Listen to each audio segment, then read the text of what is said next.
അപ്പോൾ നമ്മൾ ഇതുപോലെ ഒരു കടായി എടുത്തിട്ടുണ്ട്. അതിൽ വെള്ളം വറ്റുമ്പോഴത്തേക്ക് നമുക്ക് എണ്ണ ഒഴിച്ചു കൊടുക്കാം. നമ്മളൊക്കെ പെട്ടെന്ന് കുക്ക് ചെയ്ത് ഫ്രീ ആവണമെന്ന് ആഗ്രഹിക്കുന്നവരല്ലേ. അങ്ങനെയുള്ളവർക്ക് വളരെ പെട്ടെന്ന് ഒരു ഒരു ഹാഫ് ആൻ അവർ കൊണ്ട് ഉണ്ടാക്കിയെടുക്കാൻ പറ്റുന്ന ഒരു ഐറ്റമാണിത്. അപ്പം എല്ലാവരും ഒന്ന് ട്രൈ ചെയ്ത് നോക്കണം കേട്ടോ. അപ്പോൾ നമ്മളിതുപോലെ ആവശ്യത്തിന് എണ്ണ ഒഴിച്ചു കൊടുത്തിട്ടുണ്ട്. കുറച്ച് ക്വാണ്ടിറ്റി ഉണ്ടാക്കുന്നുള്ളൂ. അതുകൊണ്ട് തന്നെ പെട്ടെന്ന് നമുക്ക് ഉണ്ടാക്കിയെടുക്കാൻ പറ്റും.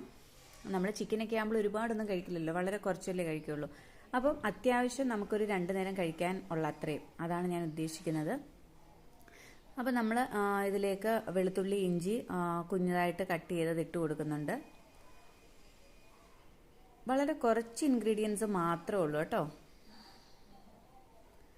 ഇതിൽ നമ്മൾ വീട്ടിലുണ്ടാക്കിയ ഒരു ക്യാപ്സിക്കം ടൈപ്പ് ചില്ലിയാണ്. അത് പഴുത്തതാണ് ഒരെണ്ണം പച്ചയാണ്. അപ്പോൾ അത് രണ്ടും കൂടെ കട്ട് ചെയ്ത് ഞാൻ ചേർത്ത് കൊടുത്തിട്ടുണ്ട്.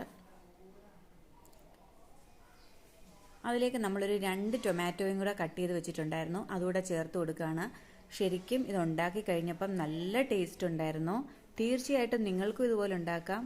പെട്ടെന്ന് തന്നെ നമുക്ക് പ്രിപ്പയർ ചെയ്ത് ലഞ്ചൊക്കെ കഴിക്കണമെന്നുണ്ടെങ്കിൽ ഇങ്ങനെ ഉണ്ടാക്കി നോക്കാം. അതേപോലെ സവോള ഇത്ര വലുപ്പത്തിൽ കട്ട് ചെയ്തിടുന്നതാണ് ഈ കറിയുടെ ഒരു ടേസ്റ്റ്.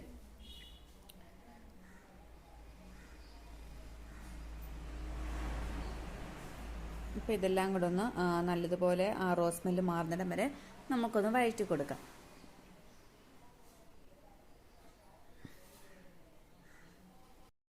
അപ്പോൾ ഏകദേശം ഇതിൻ്റെ ആ റോസ് സ്മെല്ലൊക്കെ ഒരു മാറി നല്ലൊരു സ്മെല്ല് കിട്ടി തുടങ്ങിയിട്ടുണ്ട്.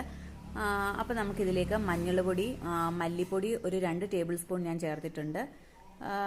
മഞ്ഞൾപ്പൊടി മല്ലിപ്പൊടിയും പിന്നെ ഇത് ഗരം മസാലയാണ് ചേർത്തത്. അതോടെ ചേർത്ത് നല്ലതായിട്ട് നമുക്കൊന്ന് വഴറ്റി കൊടുക്കാം. ശരിക്കും നമ്മൾ ഈ മസാലയൊക്കെ കറക്റ്റായിട്ട് വഴന്ന് കിട്ടുന്നതിലാണ് വരണ്ട് കിട്ടുന്നതിലാണ് കാര്യം. അല്ലെങ്കിൽ ഇതിനൊരു പച്ചമണവും അങ്ങനെയൊക്കെ നമ്മൾ കഴിക്കുമ്പോഴുണ്ടാവും. ഇതൊക്കെ നല്ലതായിട്ട് കരിയാതെ ഒന്ന് മൂത്ത് കിട്ടുന്നതിലാണ് കാര്യം. അപ്പോൾ ഇപ്പം നമ്മൾ ഇട്ട് കൊടുത്തത് ഒരു 2 ടേബിൾ സ്പൂൺ ചിക്കൻ മസാലയാണ്. പിന്നെ ഉപ്പ്, ആവശ്യത്തിന് ഉപ്പൂടെ ചേർത്ത് നല്ലതായിട്ടൊന്ന് മിക്സ് ചെയ്തതിന് ശേഷം നമുക്ക് നമ്മളുടെ ചിക്കൻ ചേർത്ത് കൊടുക്കാം. ചിക്കൻ കട്ട് ചെയ്യുമ്പോൾ ശ്രദ്ധിക്കേണ്ട കാര്യം എന്ന് പറഞ്ഞാൽ വളരെ തിന്നായിട്ട് പെട്ടെന്ന് കുക്കാവുന്ന രീതിയിൽ കട്ട് ചെയ്യണം. അതേപോലെ സ്മോൾ സൈസ് അങ്ങനെ കട്ട് ചെയ്തെടുത്തു കഴിഞ്ഞാൽ പെട്ടെന്ന് കുക്കിംഗ് ടൈം കഴിയും, പെട്ടെന്ന് നമുക്ക് കഴിക്കുകയും ചെയ്യാം. ഇനി നമ്മൾ പ്രത്യേകിച്ച് ഒന്നും ചെയ്യണ്ട, ഇത് അടച്ചു വെച്ച് കൊടുക്കാം.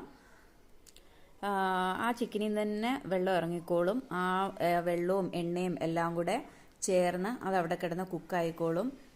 വെള്ളം ചേർക്കാതെ നമ്മൾ ചിക്കൻ കറി വെക്കുമ്പോൾ ശരിക്കും നല്ല ടേസ്റ്റാണ്.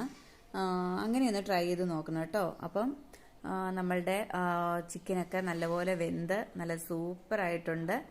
അപ്പോൾ നമുക്ക് ഇത് എന്തിൻ്റെ കൂടെ വേണമെങ്കിലും കഴിക്കാൻ പറ്റുന്ന ഒരു ചിക്കൻ റോസ്റ്റ് പോലെയാണ്. അപ്പോൾ എല്ലാവരും ഒന്ന് ട്രൈ ചെയ്ത് നോക്കണം. വീഡിയോ ഇഷ്ടമായാൽ തീർച്ചയായിട്ടും എല്ലാവരും സബ്സ്ക്രൈബ് ചെയ്യണേ.